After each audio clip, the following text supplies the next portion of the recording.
Now, my young friends, just before I conclude, very quickly, let us just look at very briefly some of the causes of the punishment inside the grave.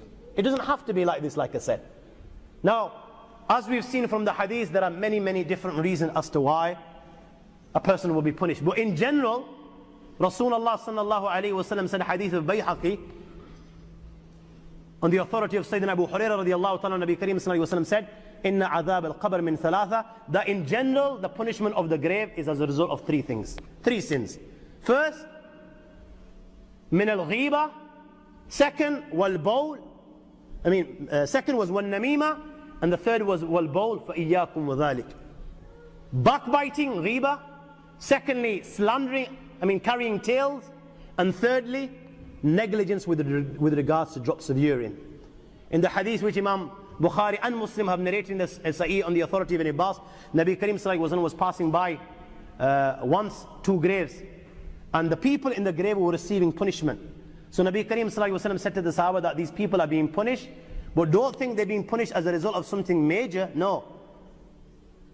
And then Nabi Kareem sallallahu alaihi wasallam informed them that one of them, he would carry tales, and the second one was negligent with regards to drops of urine. And then Rasulullah asked for a fresh palm. He split it into two, and then he planted one on each grave.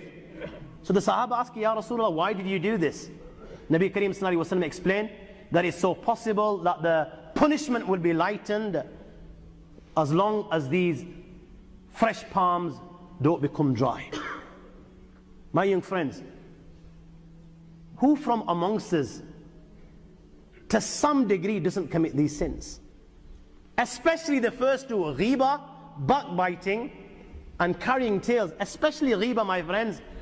You know, this sin, rare will you find in any person that to some degree doesn't commit the sin. Even the learned, backbiting people.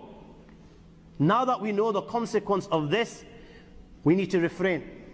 And with regards to, the drops of urine, we need to perform istibra. Now what istibra is, Mulana, I'm going to leave it in your good hands inshallah to address this.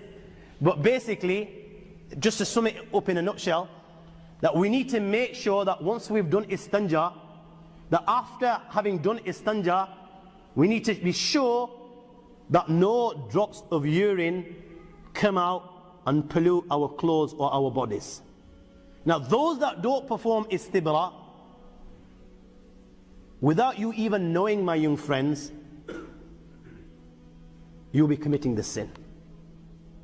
There is nowhere on God's earth, in general, if you're not doing istibra, that you're not committing this sin. And you won't even know it. Sometimes one little drop will come out and you won't even realize. You won't even realize. That's all of us included, me included. You won't realize. So this is why it's important that once we do istanja, we do istibra, and hopefully inshallah Maulana will shed light on this in a Jummah or some fiqh class.